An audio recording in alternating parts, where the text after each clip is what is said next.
కృష్ణా జిల్లా గన్నవరం నియోజకవర్గం హనుమాన్ జంక్షన్లో మానవతా స్వచ్ఛంద సేవా సంస్థకు నక్కా పుల్లయ్య అలియాస్ నక్కా గాంధీ 75,000 రూపాయలు విలువ చేసే ఫ్యూజర్ బాక్స్ను బహుమతిగా అందజేశారు. హనుమాన్ జంక్షన్ ఏలూరు రోడ్డులోని మానవతా స్వచ్ఛంద సంస్థ కార్యాలయంలో జరిగిన ఈ కార్యక్రమాన్ని వందే మాతరం గీతంతో ప్రారంభించారు. స్వర్గీయ శ్రీ నక్కా పాండురంగారావు జ్ఞాపకార్థంగా ఆయన కుమారుడు నక్కా గాంధీ ఈ ఫ్యూజర్ బాక్స్ను సంస్థకు అందజేశారు. నక్కా పాండురంగారావు బాపులపాడు గ్రామ పంచాయతీ సర్పంచ్గా పనిచేసి ప్రజల మన్ననలు పొందిన విషయం తెలిసిందే. ఈ సందర్భంగా మానవతా సంస్థ సభ్యులు నక్కా గాంధీకి దుసాలువ కప్పి ఘనంగా సన్మానం చేశారు. అనంతరం నక్కా గాంధీ మాట్లాడుతూ ప్రజలకు ఉపయోగపడే ఈ ఫ్యూజర్ బాక్స్ను ఉచితంగా అందించడం ఎంతో ఆనందంగా ఉందన్నారు. సాధారణంగా ఇలాంటి ఫ్యూజర్ బాక్సులకు 2,000 నుంచి 5,000 రూపాయల వరకు అద్దె వసూలు చేస్తారని, పేద కుటుంబాలకు అది భారంగా మారుతుందని తెలిపారు. ఇప్పుడు ఉచితంగా అందుబాటులో ఉంచడం ద్వారా ఆర్థికంగా ఇబ్బందులు పడేవారికి కొంత ఊరట కలిగించగలుగుతున్నామని పేర్కొన్నారు. ఈ కార్యక్రమంలో మానవతా సభ్యులు, నక్కా గాంధీ యూత్ సభ్యులు పాల్గొన్నారు. చివరిగా జనగణమన గీతంతో కార్యక్రమం ముగిసింది. మానవతా సంస్థ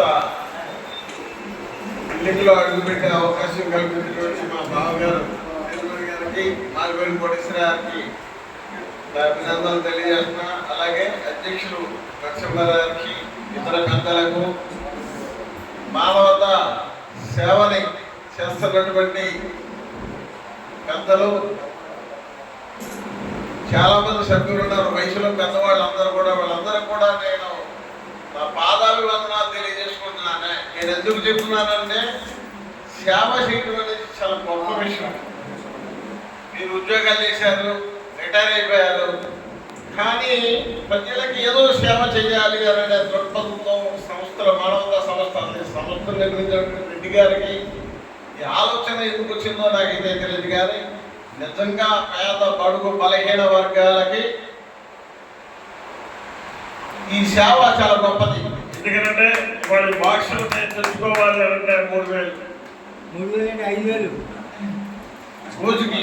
అలాగే ఒక బండి ఇస్తున్నారు, మీరు సేవ తీసుకెళ్లాలంటే 10,000.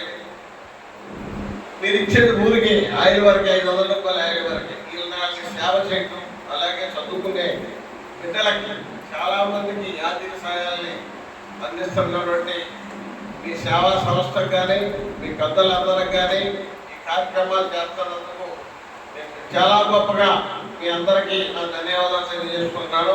అలాగే ఇప్పటి వరకు మీరందరూ కూడా మా నాన్నగారి గురించి చాలా గొప్పగా పోయారు. వాస్తవం, నేను పోయిన దానికి కూడా సగమే పోయారు. ఎందుకు చెప్పాలి అంటే, నిత్యం పేదవాడి కోసం ఆలోచించేవాడు ఆయన. మా కోసం కూడా ఎప్పుడు ఆలోచించాలా.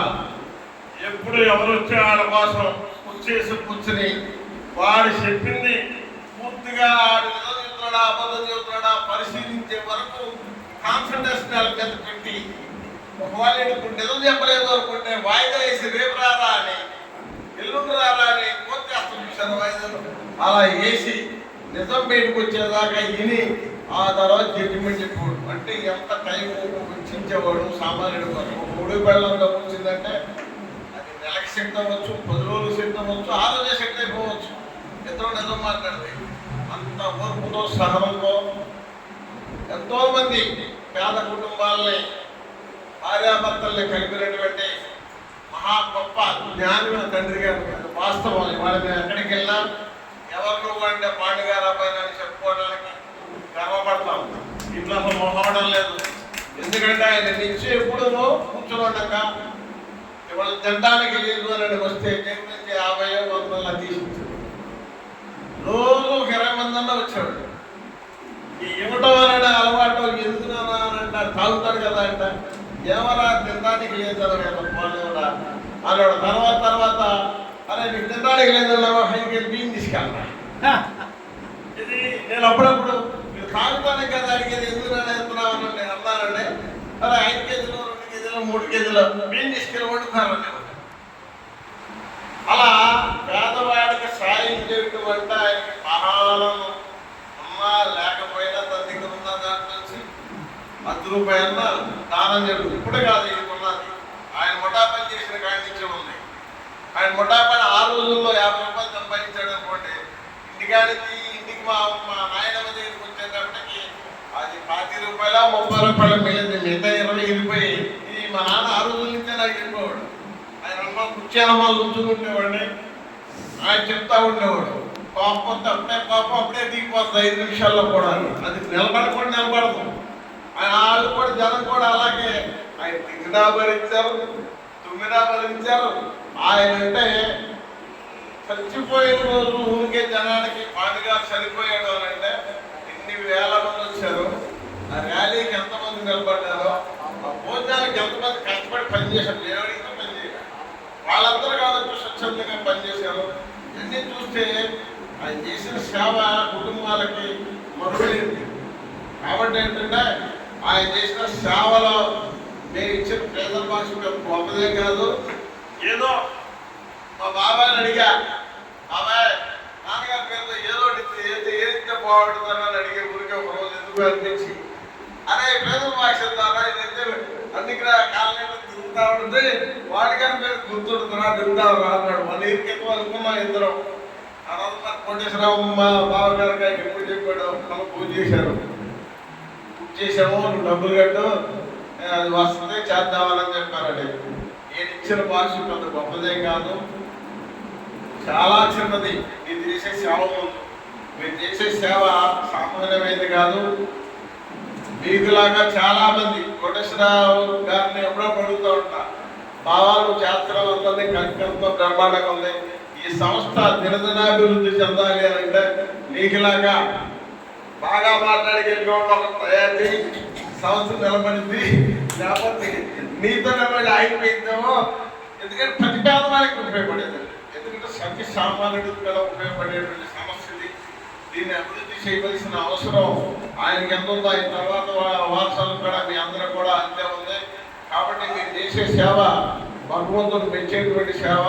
ఈ సేవ చేయడం వల్ల మీకు కూడా పుణ్యం, పేదవాడికి కూడా అందుబాటులో ఉండడం చాలా అవసరమైనది. కాబట్టి ఇలాగే మా తండ్రి గారు అనేక మంది పేద కుటుంబాలను ఆదుకోబట్టే మేము నిజంగా తెల్ల చొక్క వేసుకుని రోడ్డు మీద మాకు తిరగలుగుతున్నాం. ఆయన నల్ల చొక్క వేసుకుని మాకు తెల్ల చొక్క వేసాడు. ఆయన సైకిల్ మీద తిరిగి మాకు స్కూటర్ కూడా ఇచ్చాడు.